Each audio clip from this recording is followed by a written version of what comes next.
Seja bem-vindo a mais um Palavras Cruzadas, hoje com o professor Pinto da Costa. Olá, professor, como está? Como está? Cada vez surgem mais notícias sobre lares de idosos, mais de uma centena encerram com falta de condições.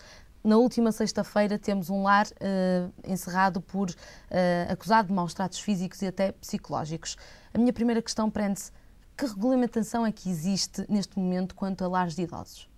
Pois a regulamentação é a regulamentação convencional para estas situações. O problema, digamos, a grande dificuldade está na ciência, ou seja, a própria conceptualização de lar de idosos. Quer dizer, à partida, o lar de idosos deveria estar configurado para aquelas pessoas que no fim da sua vida se encontram sós, completamente sós, que não têm parentes, que não têm filhos, que não têm noras, que não têm irmãos, não têm sobrinhos, não têm família nenhuma. Essa é que, digamos, seria a finalidade óbvia dos lares para idosos. Quando, na realidade, a pessoa teria a possibilidade de estar inserida numa família, num lar, capciosamente estar a inventar outra estrutura paralela é extraordinariamente difícil, por mais perfeita que seja a regulamentação. Uma regulamentação que possa albergar 7 pessoas, 6, 8, 10, às vezes mais, é extraordinariamente complicada porque tem muitos encargos. E nem sempre o idoso, os proventos que ofere, em regra de reforma, são suficientes para equiparar as despesas convencionais de medicamentos, inclusive, porque nessa idade da etapa final, a maior parte dos idosos consome bastante em medicamentos, além da alimentação e todos os outros cuidados que vão ser necessários. Portanto, não é o problema da regulamentação, é a dificuldade em cumprir os regulamentos para que tudo funcione mais ou menos normalmente, mesmo quando há aquela exigência da parte das respectivas administrações ou gestões, como quiser, que são capazes de proporcionar o mínimo de bem-estar, o mínimo de conforto a um idoso. E quando nós estamos, à partida, a falar num idoso, estamos já a idealizar uma situação que é irreal, porque não há um idoso. O idoso hoje tem os problemas. Para a semana tem outros problemas. Daqui por um mês tem outros problemas e assim sucessivamente. Quer dizer, o idoso deve ser encarado como uma entidade dinâmica cujas soluções cada vez vão sendo mais caras. Portanto, quer dizer, daí, na realidade, além dos princípios básicos de higiene que têm que existir, inclusive rampas, porque o idoso pode provavelmente não ter possibilidades de andar a pé, de ter que se deslocar num carrinho de rodas. Portanto, quer dizer, tudo isso vai onerar e de que maneira um lar de idosos. Por exemplo, nós à partida até compreendemos com uma certa facilidade que no resto do chão funciona mais ou menos um lar de idosos. Agora, num terceiro andar, sem elevador ou sem rampas, como é, quer dizer, é um depósito onde o idoso fica à espera da morte. Porque só se pegarem nele de charola é que conseguem descer 3 andares. Ora bom, portanto, essa em minha opinião, é a grande questão. A questão de ser encerrado ou não é do conhecimento que há de umas deficiências que, se nós formos apurar rigorosamente todas as instalações e as condições de vida dos lares, que são 1200 e tal, em Portugal, não sei quais é que passariam nesse filtro extremamente rigoroso. Há uma certa complacência, e eu compreendo que haja, porque, digamos, a solução dos lares é a melhor solução dentro das más soluções. Se nós, sociedade, aceitamos que o nosso parente mais velho é um incómodo, que temos que mandar para um sítio qualquer, é melhor mandá-lo para um lar de idosos, mesmo que não seja muito bom, do que deixá-lo morrer no meio de um banco do jardim. Portanto, quer dizer, daqui é que nasce uma certa conflitualidade que eu reconheço que é extraordinariamente complicado de resolver. Nós podíamos atenuar todas estas deficiências, como aquelas famílias que puderem, de alguma maneira, não enviar, eu digo enviar propositadamente, para uma casa-lar o seu familiar, se puderem integrá-la na família, isso é o ideal. Reconheço também a dificuldade. Quem vive num T1 não poderá, ou num T0, não poderá ter lá os pais, os avós, os sogros, os sobrinhos, os filhos, o gato, o cão e não sei o que mais. Ora bom, não pode, portanto, quer dizer, as condições existenciais da vida de cada família deveriam estar a proporcionar a possibilidade de que na realidade se recorresse aos lares na menor eventualidade possível. O que não acontece, de forma que nós temos quando se inaugura mais um lar, a comunicação social costuma exaltar muito. Inaugurou-se mais um lar aqui. Eu tenho pena, porque na realidade mostra a insuficiência da sociedade em resolver o problema daquela série de idosos. Portanto, em vez de dar palmas, eu tenho lágrimas. Do mal o menos, mas quem é que deve fiscalizar estas instituições? Elas existem, tudo bem que é um escape muitas vezes de muitas famílias, é um tal enviar o idoso, mas mesmo assim, se elas existem, elas deviam ser fiscalizadas, elas deviam ter uma aprovação séria. Pois, o problema, evidentemente, que é um problema de segurança social, como é lógico, ao qual não pode aliar-se de maneira nenhuma ao Ministério da Saúde, porque nós estamos aqui num problema terminal, digamos, embora o doente terminal seja outra coisa, mas na parte terminal da vida, de bem-estar físico, mental e social. Portanto, o objetivo deverá ser proporcionar para cada um dos idosos as melhores condições de bem-estar físico, mental e social. Ora bom, não sei se isso existe em todos os lares de idosos. Não existe. Depois há uma convivência nata dos idosos que chegam a discutir porque um teve uma sardinha um bocadinho maior do que a outra. Isso faz parte, digamos, do desencadear psicológico de um idoso. Há que atender a isso tudo. Quer dizer, não é só o problema de ter um médico responsável, deverá ter necessariamente uma assistência médica, deverá ter uma assistência de enfermagem, deverá ter uma assistência psicológica, digamos, todos aqueles intercâmbios interdisciplinares que permitam minorar o términos da vida. Às vezes umas pessoas que foram superativas, que tiveram grande preponderância e se encontram sós numa esquina antes de passar essa esquina. Portanto, eu não sei se os lares todos em Portugal reúnem estas condições. Provavelmente não reúnem todos. Aqueles que efetivamente são encerrados e que são chamados à liça por este ou aquele pormenor, decorrem de denúncias, como é óbvio, sobretudo dos maus tratos, porque maus tratos nos idosos é a coisa mais fácil que há, porque a ideia dos maus tratos há que rejeitar o bater. Alguns até batem, mas independentemente disso, os maus tratos psicológicos são muito mais gravosos do que os outros maus tratos. E não atender, não ouvir o queixume, verídico ou não, mas para o próprio que está em sofrimento, para ele é autêntico, isso constitui maus tratos. Portanto, quer dizer, se não houver na realidade condições, toca para a hora da refeição. Ninguém se importa se o idoso vai, se não vai, etc. Pois, são, ao fim e ao cabo, culmina tudo isso na perspectiva dos maus tratos. É uma chamada de atenção, esta notícia que vem, claro, uma pessoa extraordinariamente diferenciada, para Adelino Maia, uma autoridade na matéria, pois deverá, na realidade, também ter algum campo de influência para tentar minorar.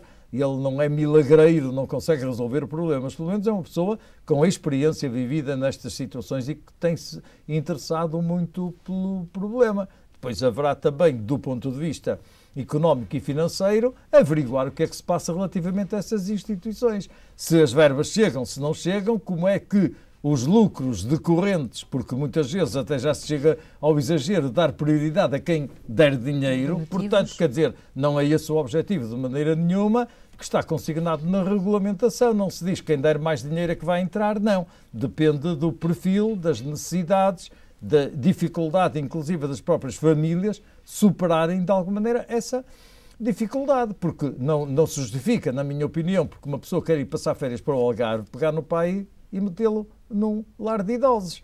Pois, como se fosse o cão que se deixa no canil, de maneira nenhuma. São pessoas humanas e realmente o problema só se resolve pela cultura, por uma espécie de educação.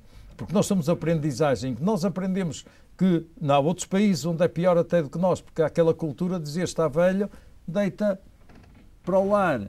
Noutros países, não interessa agora só dizer quais são os países, mas são países da Europa, da velha Europa, onde isso na realidade acontece. Nós precisamos de ter uma cultura de vida e não uma cultura propriamente de morte ou de pré-morte, senão vamos para Esparta, em que as pessoas que estavam deficientes nós deixávamos-nos morrer à fome, ou tirávamos pelo desfiladeiro abaixo, ou então vamos para a Ilha de Kos, 400 anos ou cerca de Cristo, em que os velhos eram convidados para um festim, um grande banquete, e no fim davam-lhes veneno para eles morrerem. Ora bom, não é essa, digamos, passado tantos anos, tantos milénios, que me parece que deve ser encarado o idoso. O idoso deve ser uma pessoa ativa, integrada na família, na sociedade, de modo a transmitir a experiência que, obviamente, adquiriu durante muitos anos.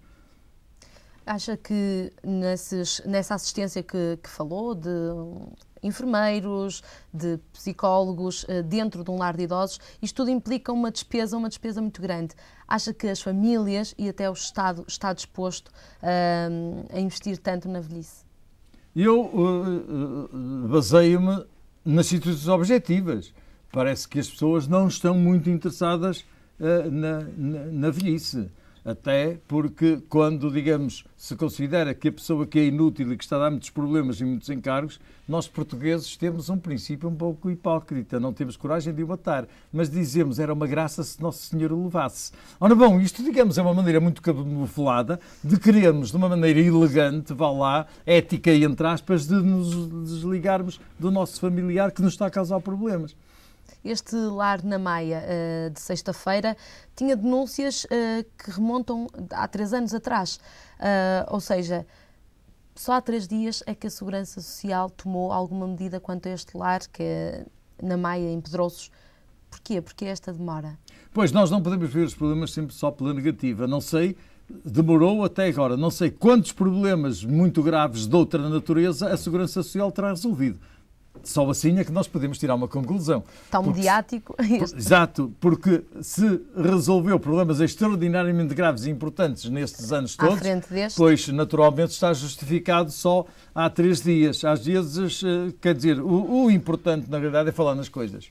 Porque se calhar a Segurança Social, não renego a hipótese, poderia ter agendado essa solução, mas havia outras coisas para resolver. Simplesmente a pressão dos média levou, efetivamente, a que a decisão fosse tomada agora mais rapidamente. Qual é o papel de uma família que tem conhecimento que um familiar seu está num lar de idosos e sofre de maus tratos físicos ou até psicológicos e não atua, não faz nada? Qual é o dever moral? Ora bem, eu não digo dever moral, eu queria mais interpretar porque é que isso acontece. E eu acho que acontece com naturalidade, pois se o familiar foi metido nessas circunstâncias, já não é a mesma coisa que para nós que estamos fora desse contexto, estar a valorizar. Quer dizer, tudo vai o rico para o mar, de modo que é natural, se houve aquele desprezo, nem sempre desprezo, porque às vezes pode ser é a última solução, o que é que eu havia de fazer? Eu não tenho problemas, tenho filhos pequenos, tenho que trabalhar o dia inteiro, a minha mulher tem que trabalhar o dia inteiro, nós estamos em casa, etc. Como é que podemos, em boa verdade, ter um idoso acamado a precisar que lhe façam tudo, que lhe deem os medicamentos, que o lavem, etc. Pois, mas há o espírito de sacrifício que nós hoje estamos a pôr um bocado de parte e o sofrimento, quando o sofrimento e a dor são um valor, na minha ótica, altamente positivo. São esses que nos estimulam e ajudam, digamos, a fomentar a personalidade que só acaba o seu desenvolvimento quando morremos. Vamos então passar para o nosso segundo tema, que aborda exatamente o sofrimento e a dor. Peregrinação, amanhã é dia 13 de maio, milhares de pessoas são esperadas no Santuário de Fátima. A fé pede este tipo de sacrifícios, a peregrinação de todos os sítios e lugares de Portugal a pé até Fátima. Ora bom, a fé derruba montanhas. Também é conhecida por todos este princípio. A realidade é aquilo em que nós acreditamos.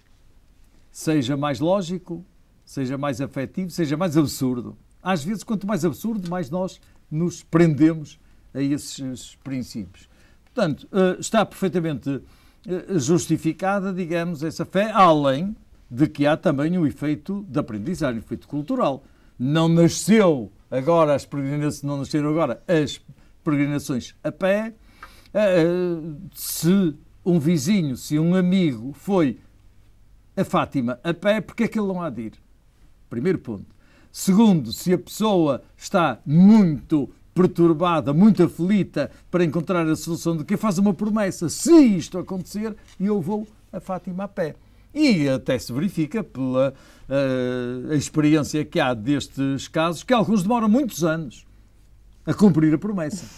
Mas não querem morrer sem cumprir a promessa. E neste aspecto há aspectos extremamente curiosos. Eu prometo ir consigo a Fátima a pé. Ora bom, vamos lá ver a situação. Mas é que há muitos casos destes, em que a pessoa promete e depois o outro, arrastado, tem mesmo que ir. E é evidente que esse é um fenómeno cultural. É um fenómeno cultural. Portanto, Fátima para nós diz alguma coisa, não há dúvida nenhuma. Cada vez mais se vai hipertrofiando. Este ano, não sei exatamente quantas pessoas foram a pé, mas para o ano, a continuar as coisas consoante estão, irão muito mais. Porque como a última solução será, digamos, acreditar em que a coisa vai melhorar, nem que seja pelo sacrifício, porque a relação entre o sagrado e o profano é muito difícil de nós definirmos. Portanto, ali, digamos, há um comprometimento do andar a pé, as pessoas em regra não preparadas, a psicologia de grupo, vão-se várias pessoas, etc. E, portanto, de resto, eu acho que este problema não pode ser visto isoladamente. Eu tenho a impressão que o professor Dr. António de Oliveira Salazar conseguiu governar o país durante 40 anos. Porquê? Porque ele tinha uma doutrina que era muito boa, que era a doutrina dos 3 Fs, que era futebol, fado e Fátima. Ora bom, portanto, um dos valores no qual ele se apoderou, e ao fim e ao cabo parece que ele tinha razão, porque Fátima está cada vez mais pujante em relação ao passado, o futebol nem se fala, também, e até o fado numa abrangência artística da canção. E não só, ainda ontem tivemos pela comunicação social a oportunidade de ver uma grande manifestação que, em termos de audiência, prejudicou outros programas que às vezes até são muito audíveis. Ora bom, portanto, esta trilogia explica muitos destes fenómenos. Uhum. Existem condições no caminho para os peregrinos? Eu julgo que sim. Eu julgo que condições. É evidente que uma estrada foi feita para andar automóveis, não foi para andar peões. Primeiro ponto.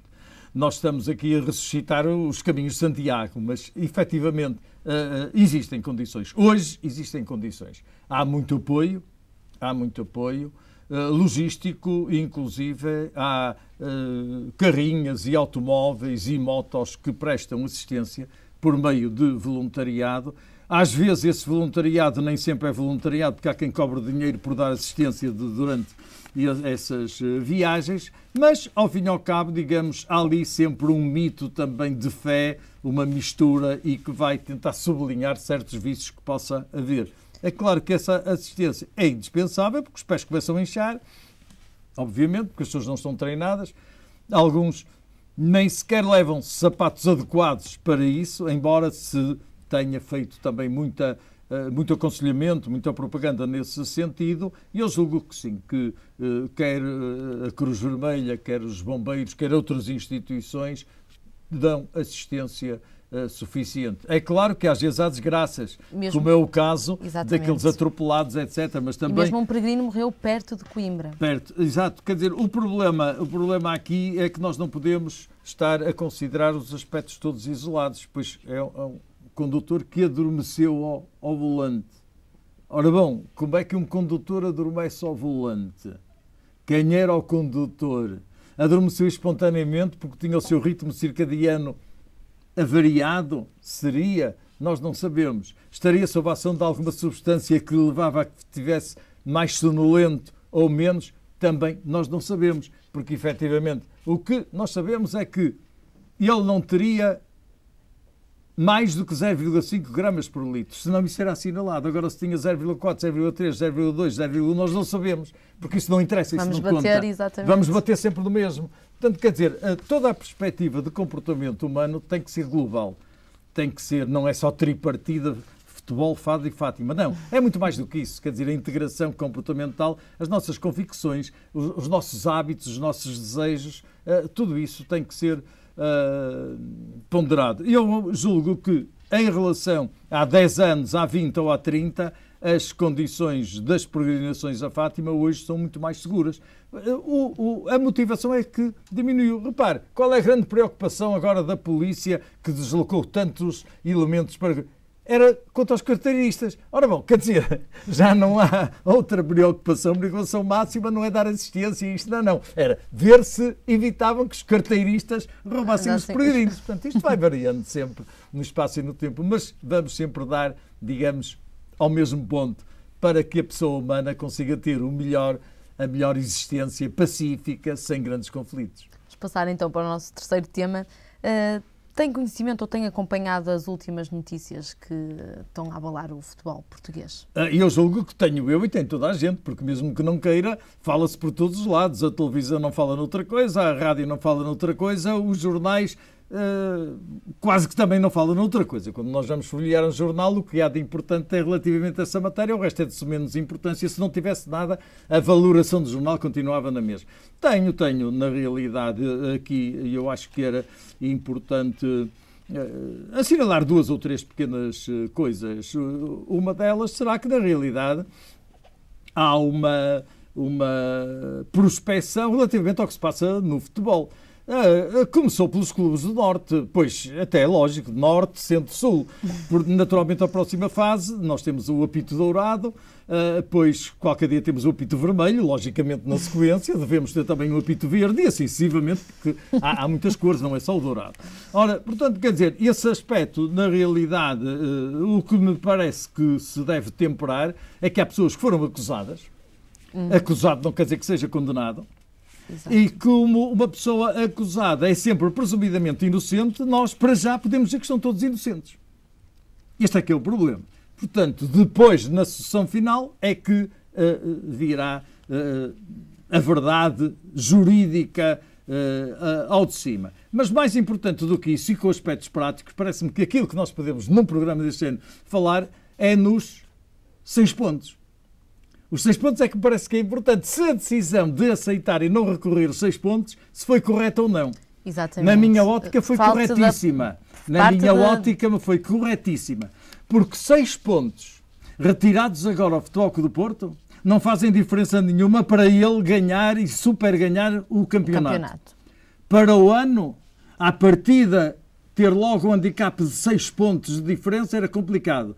E com a morosidade da nossa justiça, parece que não há ninguém que não reconheça este facto, se fosse daqui por 2 ou 3 anos, quando 6 pontos ou 13 pontos fossem fulcrais para que o Futebol Clube do Porto pudesse ganhar o campeonato, aí seria dramático. De forma que o melhor é resolver já o problema, pagar os 100 euros quando ainda se tem 1000 no bolso. Não faz diferença nenhuma. Agora, se a pessoa está em dívidas e ter que pagar os 100 euros, seria dramático. Portanto, vai a minha aprovação para a não contestação, o não recurso à decisão dos 6 pontos, porque é perfeitamente inofensiva neste momento. Mas está a falar de um aspecto que é bastante pragmático e acho que isso qualquer pessoa percebe, que é bastante pragmático para o Futebol Clube do Porto. Mesmo assim, há um aspecto moral, há um aspecto de imagem da equipa, não lhe parece? Pois o ganhar moralmente não é isso que está em jogo no futebol. Sim, claro. O que está em jogo no futebol é meter golos na baliza e os resultados. Porque eu recordo-me, era miúdo, há muitos anos, dizia o Alfredo Quadro Raposo num relato: o Porto domina e o futebol e o Benfica mete golos. Ora bom, isso passou-se no velho estádio ali da Constituição. Era assim. Quem ganhou? O Benfica. No entanto, moralmente, quem é que tinha a vitória? Era o Porto. Isso não interessa em termos de resultados de futebol. O que interessa na realidade é o resultado final. Tão final como a mão maravilhosa do Maradona que meteu aquele golo. Isso é que conta. A mão de Deus. A mão de Deus. Isso é que conta na realidade. Portanto, aqui acho muito bem. Tenho o meu louvor, contrariamente a outras opiniões que eu já tenho ouvido e lido, de que na realidade, por uma questão de honra e moral, etc., isso não interessa nada, porque a moral, do ponto de vista ético, podia dar na cabeça do próprio. Não resolve agora, anda em discussão para aqui e para acolá, quando viesse a decisão de manter os 6 pontos, podia ser altamente prejudicial ao Futebol Clube do Porto. É uma decisão que está revestida de muita inteligência e de visão à distância. E mão pesada para o Boa Vista, final deste clube desta divisão este ano. Ora bom, eu não sei se a decisão é final, interpuseram recurso. Se tem recurso é porque há hipótese de não ser. Ora, se há hipótese de não ser, para já estamos a ter que também a presunção da inocência. Se não houvesse recurso, era uma solução definitiva. Se há recurso, a decisão pode ser sim ou não, de forma que ainda está, neste momento, na primeira divisão. Mesmo... A não ser que ultrapasse o prazo da possibilidade de recurso e este provisório se transforme em definitivo. Mesmo assim, a Liga de Clubes já deu o parecer que era a descida de divisão. É pesado ou não é pesado para um clube como o Boa Vista? Eu não sei qual ou para qualquer clube. Eu não sei qual é a acusação, de forma que não posso dizer se é coação pesado em 3 jogos. Ora bom, isto está aprovado, essa coação em 3 jogos. Não sei. Eu não desconheço o problema, quer dizer, eu tenho conhecimento pelos média nesta questão. Não tenho conhecimento concreto de nenhuma situação, que não posso avaliar mais do que aquilo que já disse a propósito. Seja qual for a razão, um clube que é mais do que centenário, numa cidade que tem um passado glorioso, porque, repara, um clube de futebol não é apenas o jogar futebol. Parece a priori, mas não é. Os clubes de futebol, inclusive, estava a falar de Boa Vista, têm uma alta meritória local, regional e nacional. Porque muitas vezes os clubes de futebol estão a suprir, através das suas participações desportivas, a obrigações que o Estado deveria cumprir e que não cumpre. E o Boa Vista é um caso deles. As escolas do Boa Vista, toda a ginástica, todas as outras atividades, quem deveria fomentar isso nas escolas deveria ser o Estado. Portanto, os clubes de futebol, e isto pode aplicar-se ao Boa Vista, como se pode aplicar ao Benfica, ao Sporting, ao Belenenses ou a qualquer outro, têm uma função pedagógica desportiva que obrigatoriamente deveria pertencer ao Estado e que o Estado não cumpre. Vamos passar para o nosso quarto tema. As grandes superfícies abertas aos domingos e aos feriados. O projeto de lei do PST passa então pela Assembleia da República, vai agora para a Comissão para haver discussão. Pergunto-lhe, há ou não necessidades das pessoas fazerem compras ao domingo e aos feriados? As necessidades hoje são muito diferentes do que eram há 50 anos. Hoje, o espaço sociocultural que antes se desenvolvia nos tascos, nos cafés, hoje não, é nas grandes superfícies. Hoje, quando se quer passear ao domingo, para onde é que se vai? Se está sol, vai-se para a praia. Se não está sol, para onde é que se vai? Vai-se para as grandes superfícies. Ora bom, vai-se passear, vai-se conviver, porque sabe-se que aquele senhor ou aquela senhora costuma frequentar aquele espaço assim, e as pessoas reúnem-se, tomam café, vão ao cinema, vão fazer compras. Ora bom, esta é uma realidade. Não querer ver esta realidade é desinserir daquilo que é a maneira de estar no mundo hoje, entre nós, que é ir ao supermercado, comprar qualquer coisa e na sociedade de consumo cumprir as obrigações desta sociedade de comprarmos coisas que não precisamos. Também é um facto. Portanto, para que na realidade todo o comércio, porque quando nós falamos no pequeno comércio, etc., também há lá muito pequeno comércio. Há lá muito pequeno comércio que está a trabalhar também não só para a população, como até para o grande comércio. Isso já é outra questão. Eu, pessoalmente, parece-me que não haveria inconveniente absolutamente nenhum, por variedíssimas razões, porque, primeiro, ninguém é obrigado a ir lá aos domingos. Não há nada. Mesmo que esteja aberto. Não conheço nenhuma legislação que obrigue a ir fazer compras ao supermercado. Segundo, as pessoas que não quisessem ir, não iam. Aquelas pessoas que tivessem interesse porque esqueceu isto, aquilo ou aquele outro, tinham essa possibilidade, porque o comércio, o pequeno comércio, nas cidades, nas vilas, também não está aberto ao domingo. E, portanto, ali haveria uma solução. E, por outro lado, eram postos de trabalho. Também postos de trabalho, porque o problema não é que as pessoas trabalhem de segunda a domingo, não é isso. Há esquemas rotativos e eram por turnos e eram mais pessoas que estariam, digamos, com disponibilidade. E hoje, com a taxa de desemprego que nós temos, se calhar haveria muitos voluntários para ir receber algo durante essa prestação de serviço. Portanto, parece-me que, na realidade, há aqui uma luta de interesses, ao fim e ao cabo, que é importante. O que é preciso é que as pessoas estejam preparadas, acompanhando o tempo para as exigências. Primeiro, do princípio, o cliente tem sempre razão. Primeiro ponto. E esse é que é o ponto. Segundo, que, efetivamente, quando eu tenho um problema e quero fazer uma compra, que o pequeno comércio à hora do almoço não esteja fechado. Porque a única hipótese em que eu tenho de ir fazer a compra é exatamente à hora do meu almoço, sacrificando um bocadinho a hora do almoço. Fora disso, não. No horário de trabalho convencional tenho eu que trabalhar. Portanto, esse é um aspecto que também não podemos de maneira nenhuma descurar. Não sei, o problema é um problema do número, quer dizer, a nossa organização é mais de quantidade do que de qualidade. É uma questão de votos. Quem tiver mais votos ganha. Não quer dizer que esteja na senda daquilo que é mais conveniente. Obrigada pelos seus comentários, professores. Palavras cruzadas chegam assim ao fim. Continuo na companhia da RNTV.